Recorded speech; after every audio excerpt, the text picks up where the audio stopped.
Hi everybody, it's Michael. If you're heading out to a burn supper this year, then you probably shouldn't be.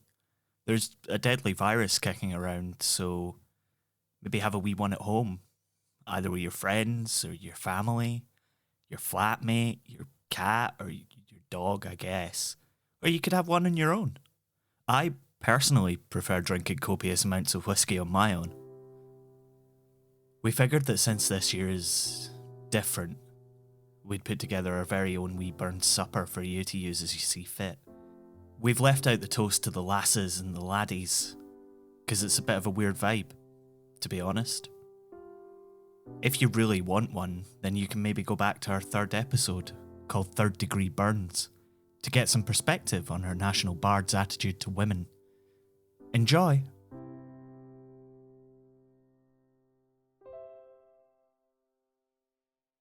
First up at any burn supper, after all the piping and the imbibing has begun in earnest, the haggis is brought out, and it is, as tradition dictates, addressed. Fair fa your honest sonsy face, great chieftain of the puddin' race, abune them all ye tat your place, painch, tripe or therm, wheeler ye wordy wi' grace as lang's my arm. The groaning trencher there ye fill, your hurdies like a distant hill, your pin would help to mend a mill in time o' need, while through your pores the dews distill like amber bead. His knife see rustic labour dight, and cut ye up wi' ready sleight, trenching your gushing entrails bright like ony ditch. And then, oh what a glorious sight, warm reeking, rich. Then, horn for horn they stretch and strive, deal tack the hindmost, on they drive, till other wheel-swallowed kites belive are bent like drums. The old gidman mayst like to rive, bethank it hums. Is there the hour as French ragout, or olio that would staw a sow, or fricassee would make her spew with perfect scunner? Looks down with sneering scornful view on sic a dinner. Poor devil, see him ower his trash, as feckless as a withered rash, his spindle shank a gid whiplash, his neve a knit, through bloody flood or field to dash, oh how unfit. But mark the rustic haggis fed, the trembling earth resounds his tread, clap in his wally neve a blade, he'll mak it whistle, and legs and arms and heads will sned like taps of thistle. Ye powers wha mak mankind your care, and dish them out their billow fare, auld Scotland wants nae skinking ware that joups in luggies. But if ye wish her great for prayer, gie her a haggis. At pretty much every burn supper, someone will give a speech called an Immortal Memory that goes through the events of Burn's life, glossing over the things that we don't like, covering off the things that we do. But because this is Scotland, we're not going to do it that way. It is the 21st of July, 1801. In the little house where the bard was born, 9 of his friends and admirers gather for a meal in memory of their friend, taken from them in 1796, at the age of just 37. The cottage in Alloway was warm, radiating with the low-hanging sun of a summer's evening, quite unlike the night the poet was born. They told of a horrible storm that blew that night, threatening the very thatch which nestles above your heads. One of your number seems to be an expert on roofing, and reckons that the roof's probably been rethatched 3 or 4 times since then. He receives a good-natured clip round the ear because nobody, and I mean nobody, likes a smart aleck. The mood's a little sombre, remembering the loss of their comrade, their brother. A few make some remarks about doing it again next year. Probably switching it to his birthday might be a better idea though. After all, Rab didn't really go in for melancholy. Even his melancholy poems and songs were tinged with a lightness, a humour. Even when his health was failing and a lot of his friends from the upper echelons of society had given up on him, he he still had that wee sparkle in his writing. Even when he was speaking positively about revolution in America and France, when he was espousing his belief that every man should be allowed to vote, there was mischief there. It wasn't all doom and gloom. All Burns could turn a room on his vim and his vigour. You suppose that's part of the tragedy of being taken so young. He put so much of his time in his later years into working for the excise, riding up and down from Dumfries on horseback, supervising the work of customsmen up and down the coast. He had 4 young kids, this demanding job, and he was still writing poetry and song. He was collecting them too, bringing together the most incredible troops of traditional Scottish song. To say it had become an obsession was probably an overstatement, but at least it kept his mind from his previous dalliances. There are a few snorts in the room. Previous dalliances is a hell of a polite way of saying cheating on Jean with anyone that looked at him twice. Rab had always struggled with his mental health, described by the medical profession of the time as hypochondria, but he was depressed, suffered from anxiety, and was known to spiral when elements of his life got out of control. For someone who had lived such a turbulent life, can't have helped. But it wasn't that killed him. In fact, nobody's entirely sure what it was, since he suffered from a great many ailments towards the end of his life. But when his wee 4-year-old daughter died in the winter of 1795, he caught rheumatic fever. He recovered and deteriorated in peaks and troughs. Eventually someone suggested that he should go and immerse himself in the Solway Firth as a potential cure. Needless to say, that didn't work, although it probably killed him faster. Maybe that was a small mercy. So yeah, you all agree, much better to celebrate the fun-loving Burns with a glass of port in his hand and a song on his lips than the emaciated husk whose name couldn't conjure enough book sales to support his family after he was gone. The next Burns supper, as you'd call it, would be in the calendar for 29th of January 1802. And then, in 1803, when they discovered in the parish records that his actual birthday was the 25th of January, it was in the calendar for the 25th.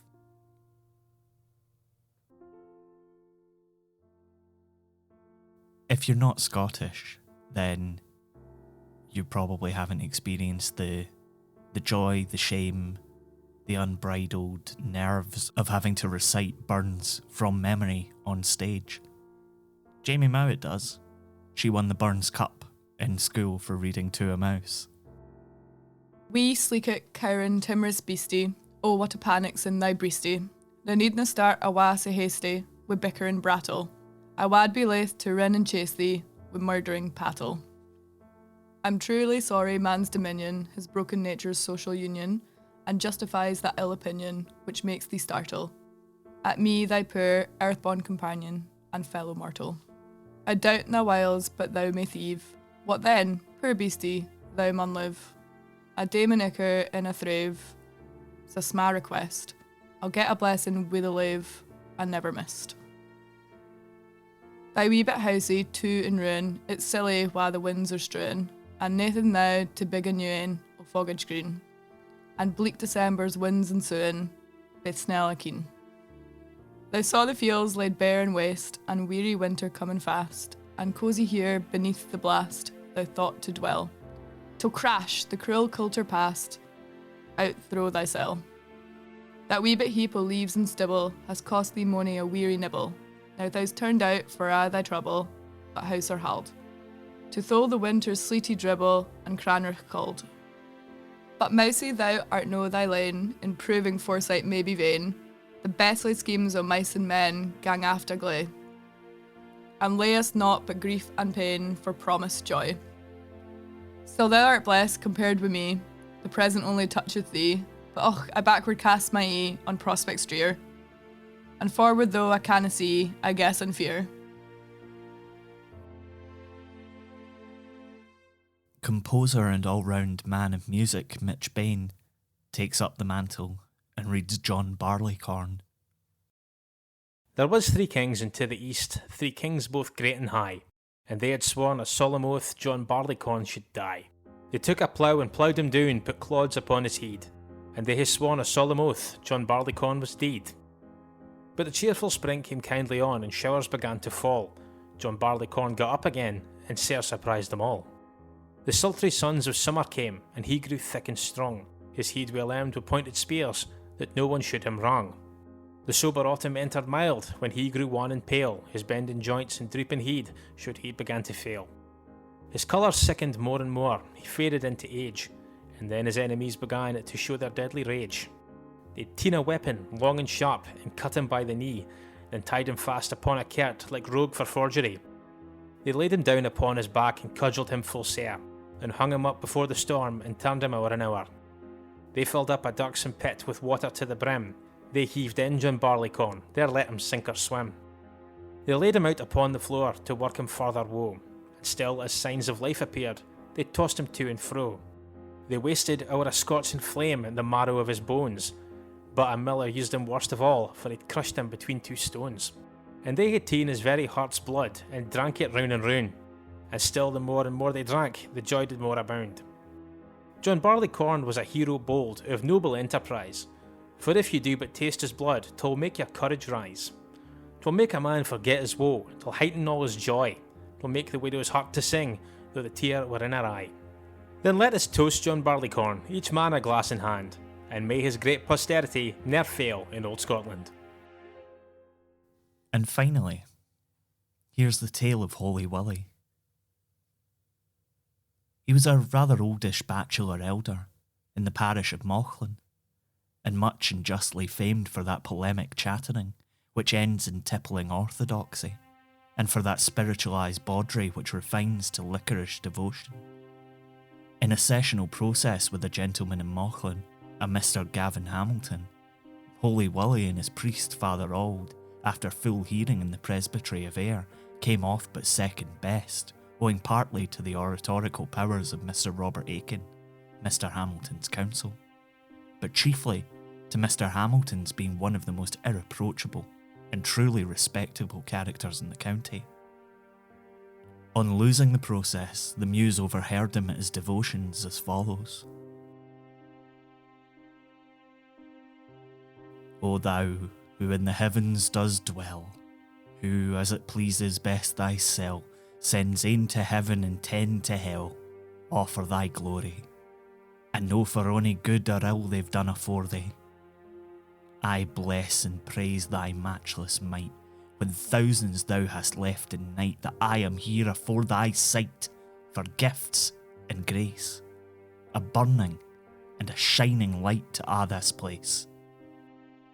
What was I, or my generation, that I should get sic exaltation? I, wha deserved most just damnation for broken laws, 5,000 years ere my creation through Adam's cause. When, frae my mother's womb I fell, thou might hae plunged me deep in hell, to gnash my gums, to weep and wail in burning lakes, where damned devils roar and yell, chained to their stakes. Yet I am here, a chosen sample, to show thy grace is great and ample. I'm here a pillar o' thy temple, strong as a rock, a guide, a buckler and example to all thy flock. O Lord, thou kens what zeal I bear, when drinkers drink and swearers swear, and singing there and dancing here, wi' great and small, for I am keepit by thy fear, free frae them all. But yet, O Lord, I confess I must, at times I'm fashed wi' fleshly lust, and sometimes too in worldly trust while self gets in. But thou remembers we are dust defiled with sin. O Lord, yestreen thou kens wi' Meg, thy pardon I sincerely beg. O may it ne'er be a living plague to my dishonour, and I'll ne'er lift a lawless leg again upon her. Besides, I further maun allow wi' Leesy's lass 3 times I trow, but Lord, that Friday I was fou when I cam near her, or else thou kens thy servant true would never steer her. Maybe thou lett'st this fleshly thorn buffet thy servant e'en and morn, lest he o'er proud and high should turn, that he's sae gifted, if, say, thy hand maun be born until thou lift it. Lord, bless thy chosen in this place, for here thou hast a chosen race, but God confound their stubborn face and blast their name. Wha bring thy elders to disgrace and public shame. Lord, mine gone Hamilton deserts. He drinks and swears and plays at cairts, yet has same money taken arts with great and small. Frae God's ain priest the people's hearts he steals awa. And when we chastened him therefore thou kens he bred sick a splore, and set the world in a roar, o laughing at us. Curse thou his basket and his store, kale and potatoes. Lord, hear my earnest cry and prayer against that presbytery o air, thy strong right hand, Lord, make it bear upon their heads. Lord, visit them and dinna spare for their misdeeds. O Lord, my God, that glib-tongued aching, my very heart and flesh are quaking, to think how we stood sweating, shaking and pished with dread, while he with hanging lip and snaking held up his head. Lord, in thy day of vengeance try him. Lord, visit them wha did employ him, and pass not in thy mercy by him, nor hear their prayer. But for thy people's sake destroy him and dinna spare. But Lord, remember me and mine, with mercies temporal and divine, that I for grace and gear may shine, excelled by name, and a' the glories shall be thine. Amen. Amen.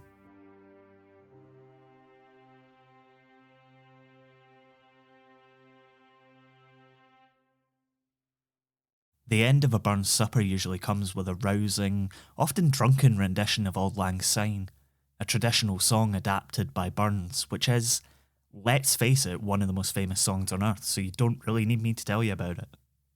There are a lot of versions of the song kicking about the internet, but to me there's only one that really captures what 2020 has meant to all of us, done to all of us, call it what you will.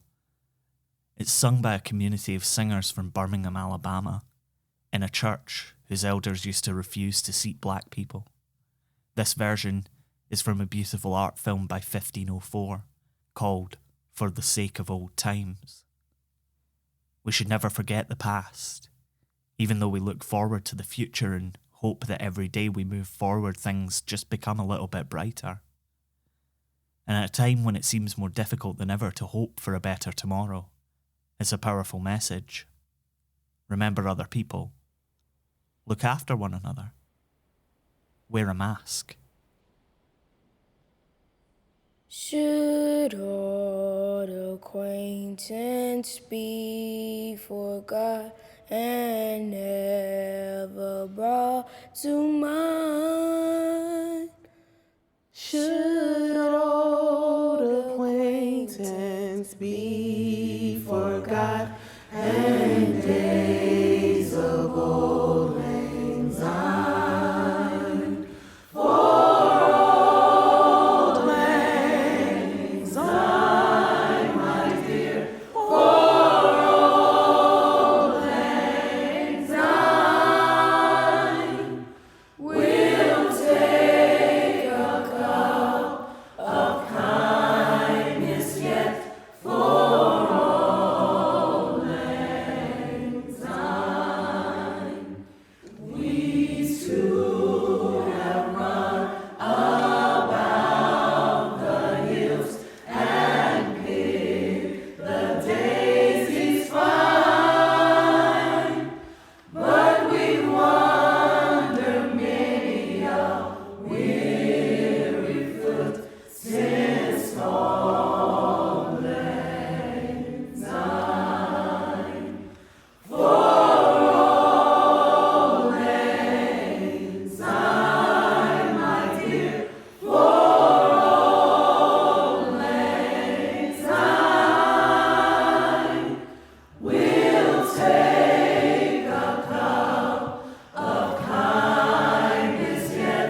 You've been listening to Scotland. It was written and produced by me, Michael Park, and is a production of Be Quiet Media. The version of Auld Lang Syne used was from For the Sake of Old Times, an art film by 1504. Additional voices in this episode were by Jamie Mowat and Mitch Bain. The music for every episode of Scotland is by the Human Kilmarnock edition Mitch Bain. You can check out more of his work at mitchbain.bequiet.media. Jamie Mowat does stunning illustrations for us, which you can see in our episode art. See more and buy prints at Tidlin, that's tidlin.com. Scotland is supported by Chris Lingwood, Scott McCubbin, and listeners like you on Patreon. You can get loads more from us for as little as $2 at patreon.com/Scotland History Podcast. You can find out more about the show and read transcripts on our website, scotlandpodcast.net. We're also on Twitter, Facebook, and Instagram.